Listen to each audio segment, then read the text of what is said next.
What's up, everybody? Welcome back to the channel. This is Legitical Response, and getting back to our grassroots of this channel, we used to cover a whole hell of a lot of congressional committee hearings, Senate committee hearings, and all this other stuff. So kind of getting back to that, there's not a whole hell of a lot of political news to keep you up to date and keep you informed with everything that the government is doing. So we are covering some judicial nominations that are going on, and I love these, especially during the Biden administration, because for some reason, the Biden, I don't know who hired these people, right? It's like Joe Biden's not really there, so who the hell hired some of these people? Like, the Biden administration, his cabinet, and the people that is around him is filled with far left, just extreme activists, right? Like, these people are so far left and so progressive, it's just outright insane, right? Like, when we get stuff like on Easter, Joe Biden puts out a tweet talking about it's Trans Visibility Day of Recognition or something like that, and then when asked about it, he says, I don't know.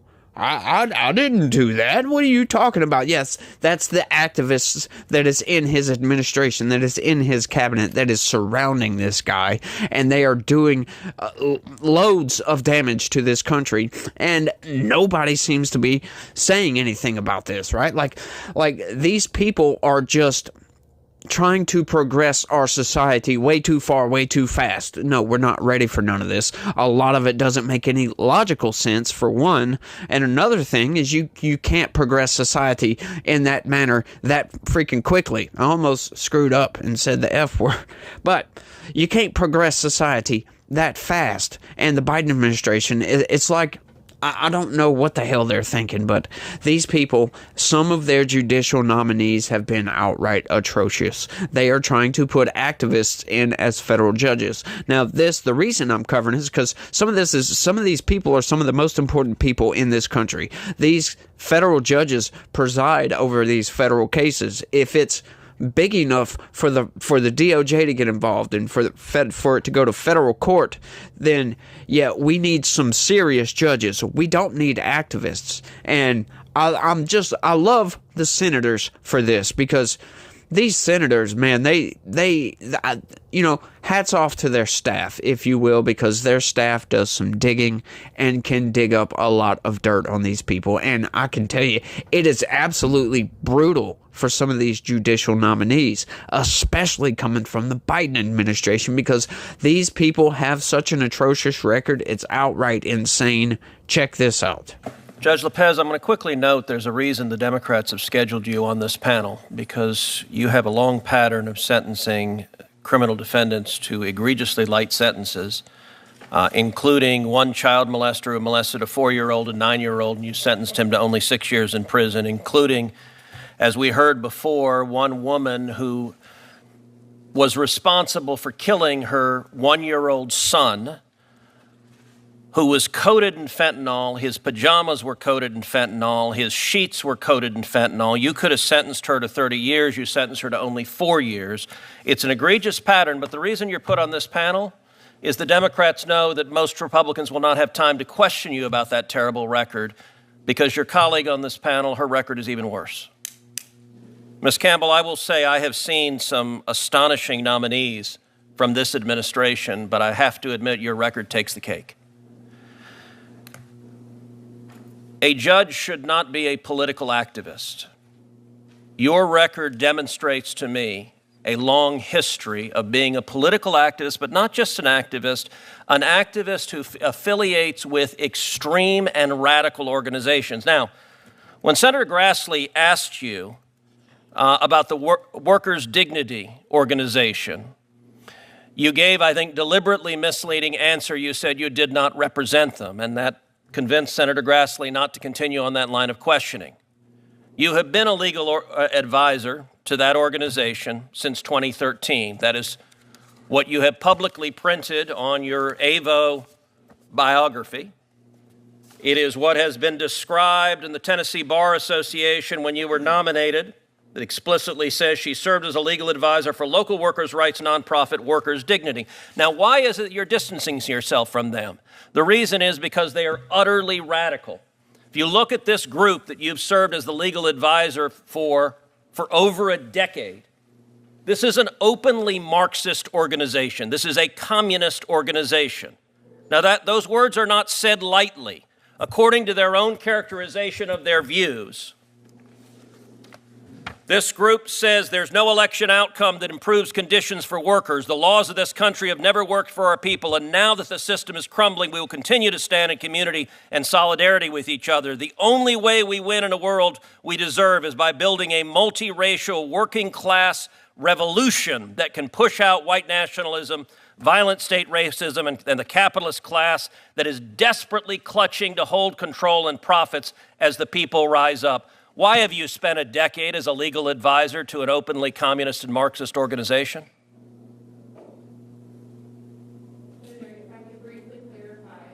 I don't think your microphone's on. I apologize, Senator.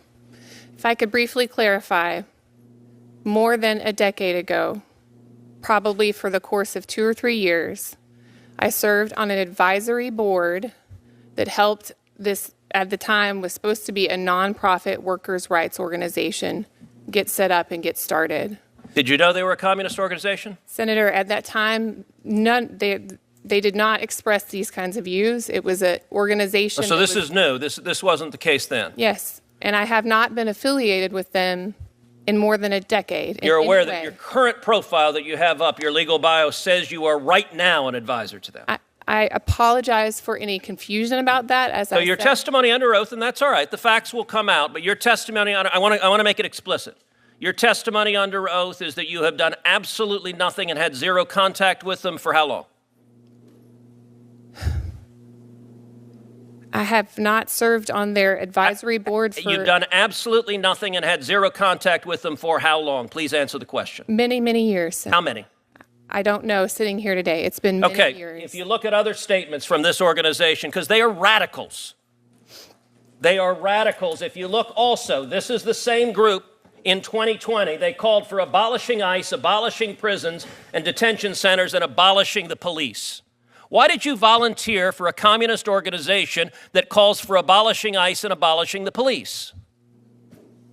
Senator, I have never seen these comments before. You didn't know who you were volunteering for? I was not a volunteer for them at that time. You were a legal advisor. Were you paid? No, I was Then not. you were a volunteer. If you volunteered to be a legal advisor, you were a volunteer. Why did you volunteer? Do you support abolishing ICE? Senator, at this time, I had... Do you support abolishing ICE? I do not, Senator. Well, it's amazing because a minute ago you also told Senator Graham that the Tennessee Immigrant and Refugee Rights Coalition that has a manifesto calling for abolishing ICE, you said you had nothing to do with it, which is fairly astonishing because on page 3 of their manifesto, they thank you by name for what they say.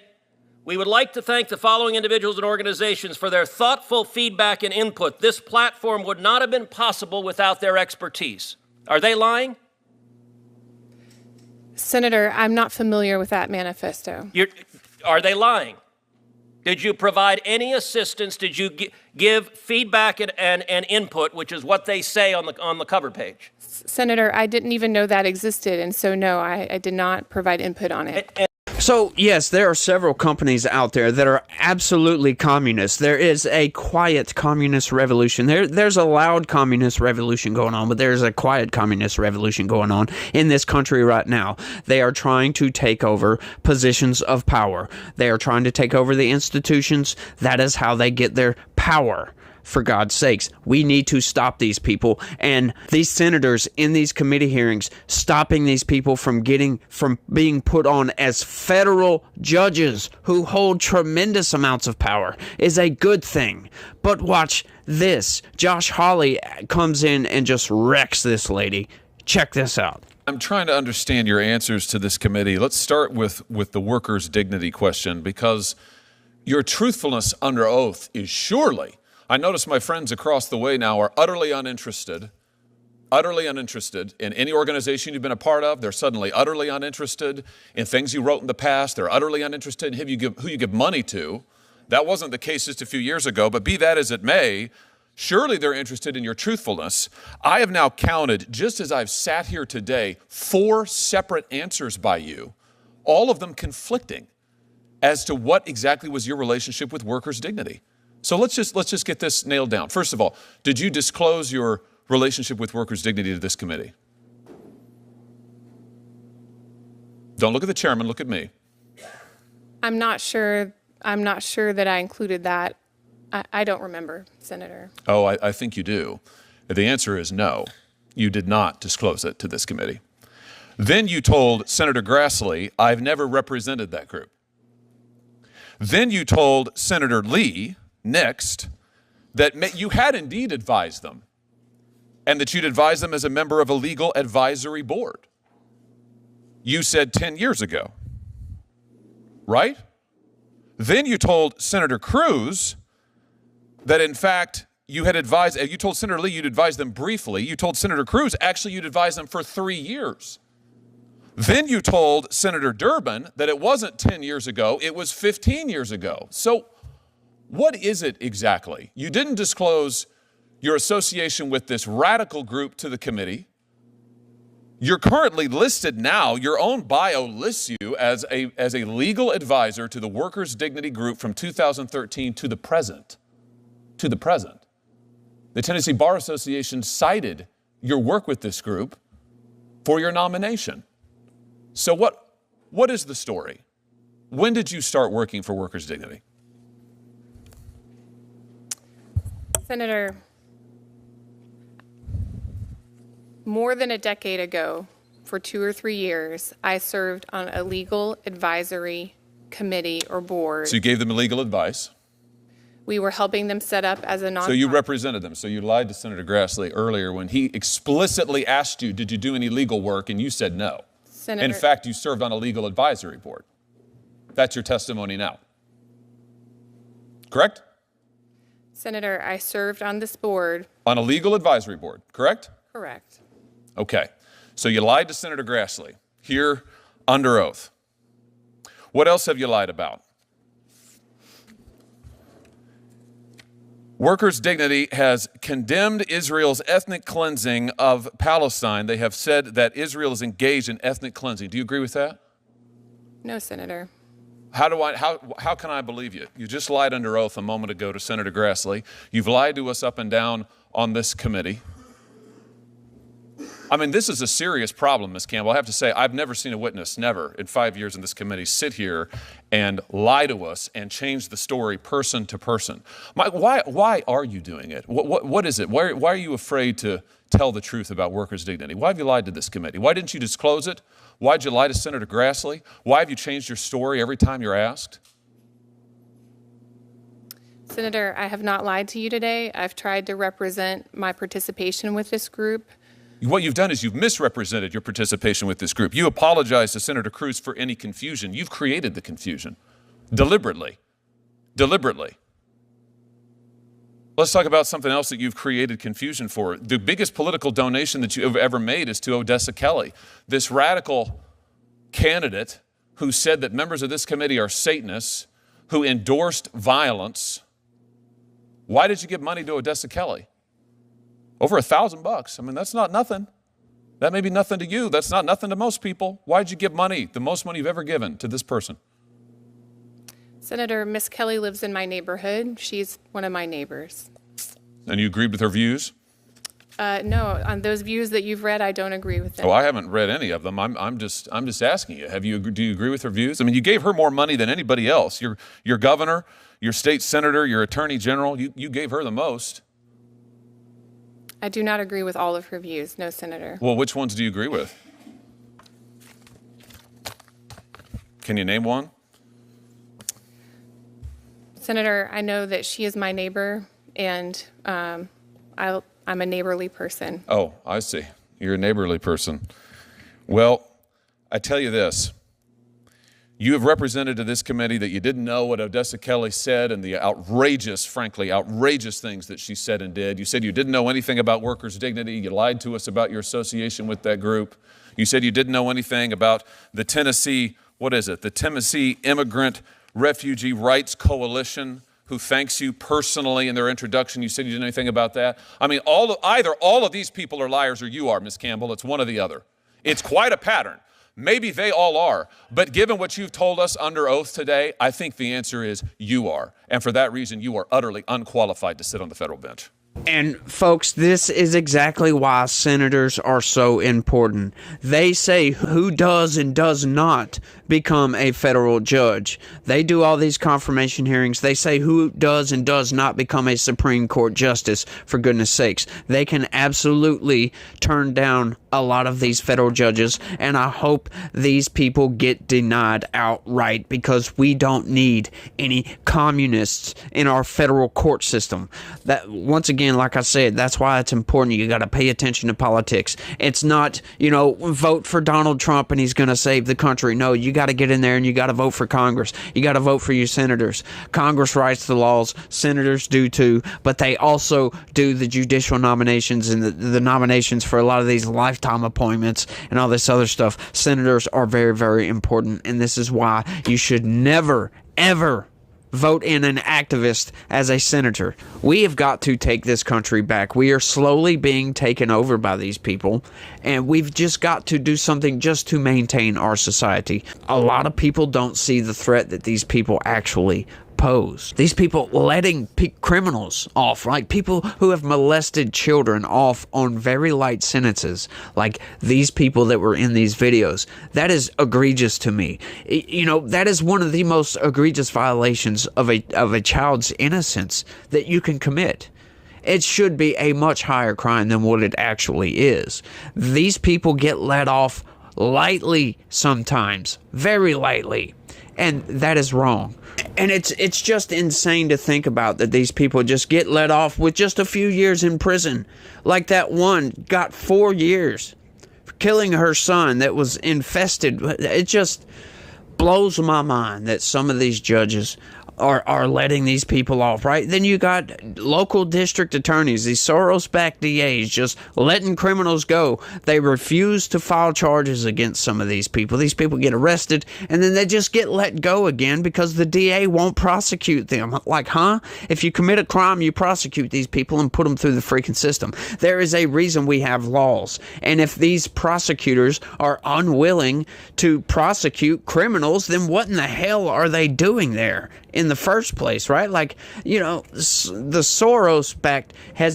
Soros has done so much damage to this country. It's outright insane. If you go and look at everything, he's backing all these people that are soft on crime DAs and all this garbage, just tearing our country apart, just allowing criminality to fester and fester and fester. And if they know that the DA doesn't prosecute, then that just emboldens them to go out and commit more crimes.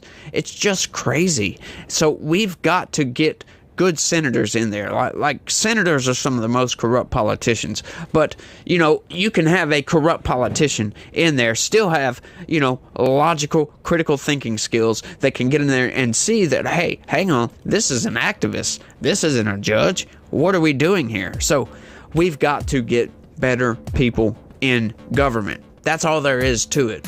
And I love these judicial nominee confirmation hearings. Sorry, I'm slipping up on my words there a little bit, but I love these because it points out exactly what the Biden administration is doing to this country. They are appointing activists, for goodness sakes, communists, for goodness sakes, and it just blows my mind that they don't even seem to care what this is going to do to the country. Yes, sure, go ahead, vote for Donald Trump, because he's going to do a lot of good, hopefully. But it doesn't just stop there. You got to get out there. You got to vote in your primaries. We got to get new blood into Congress, if you know what I mean. But I think I've rambled on for just about as much as I can ramble on this one, y'all. I want y'all to let me know what y'all think about these people down in the comments section. What y'all think about Senator Cruz and Senator Hawley on some of these issues. Yeah, just let me know what you think. That's all I got for this one. I want to thank everybody for watching. Y'all try to have a good day. Stay legitical. Peace.